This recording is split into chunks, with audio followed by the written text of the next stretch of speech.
উন্নয়ন এবং আইন শৃঙ্খলা বিষয় নিয়ে মানুষের কাছে ভোট চাইতে যাওয়া হবে। শুধু তাই নয়, ধর্মনগরে বিজেপি প্রার্থী জয়ের ব্যাপারে আশাবাদী মুখ্যমন্ত্রী। কর্মীদের বেশি ভোটে জয়ের বার্তা মুখ্যমন্ত্রী মানিক সাহার। আগামী 9 এপ্রিল অনুষ্ঠিত হতে চলা ধর্মনগর বিধানসভা উপনির্বাচনকে ঘিরে রাজনৈতিক উত্তাপ ক্রমশ বাড়ছে। এই পরিস্থিতিতে দলীয় সংগঠনকে আরো শক্তিশালী করতে সক্রিয় হয়েছে বিজেপি নেতৃত্ব। বিজেপি ধর্মনগর জেলা কার্যালয়ে রবিবার বিজেপির সাংগঠনিক বৈঠক অনুষ্ঠিত। বৈঠকে উপস্থিত ছিলেন মুখ্যমন্ত্রী মানিক সাহা। মুখ্যমন্ত্রী স্পষ্ট বার্তা দেন, উন্নয়ন এবং আইন শৃঙ্খলাই হবে এই নির্বাচনে দলের প্রধান হাতিয়ার। মুখ্যমন্ত্রী বলেন, বর্তমানে রাজ্য সরকার মানুষের কল্যাণে একাধিক প্রকল্প বাস্তবায়ন করেছে। সেই উন্নয়নের চিত্রই সাধারণ ভোটারদের সামনে তুলে ধরবে দলীয় কর্মী এবং নেতৃত্ব। পাশাপাশি রাজ্যের শান্তিপূর্ণ পরিবেশ এবং সুদৃঢ় আইন শৃঙ্খলার বিষয়টিকেও প্রচারের অন্যতম গুরুত্বপূর্ণ দিক হিসেবে তুলে ধরা হবে।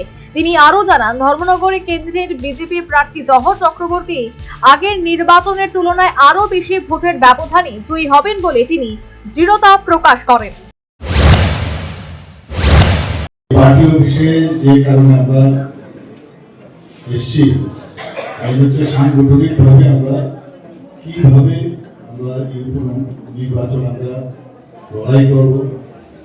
কারণ অন্যান্য পার্টির থেকেও ক্যান্ডিডেট দিয়েছে এবং গণতন্ত্রে এটা স্বাভাবিক যে সব পার্টি এই প্রতিদ্বন্দ্বিতায় আসে।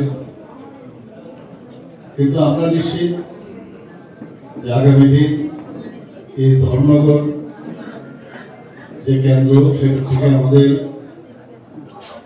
ভারতীয় জনতা পার্টির তরফ থেকে যাকে নিয়ে মনোনীত করা হয়েছে শ্রী জহর চক্রবর্তী, এর আগে যে ভোটে আমরা ভারতীয় জনতা পার্টি জিতেছিল তার থেকে আরো বেশি বেশি ভোটে জিতবে। এই লক্ষ্য পূরণে প্রতিটি বুথ স্তরে সংগঠনকে আরো সক্রিয় করার নির্দেশও দেওয়া হয়েছে। অন্যদিকে বিরোধী দলগুলিও নিজেদের মতো করে প্রচার শুরু করেছে। ফলে ধর্মনগরে এই উপনির্বাচনকে ঘিরে রাজনৈতিক লড়াই যে যথেষ্ট জমজমাট হতে চলেছে তা বলাই যায়। এখন ভোটের ফলই ঠিক করবে শেষ পর্যন্ত কার দখলে যায় এই গুরুত্বপূর্ণ আসন। Bureau report, news vanguard.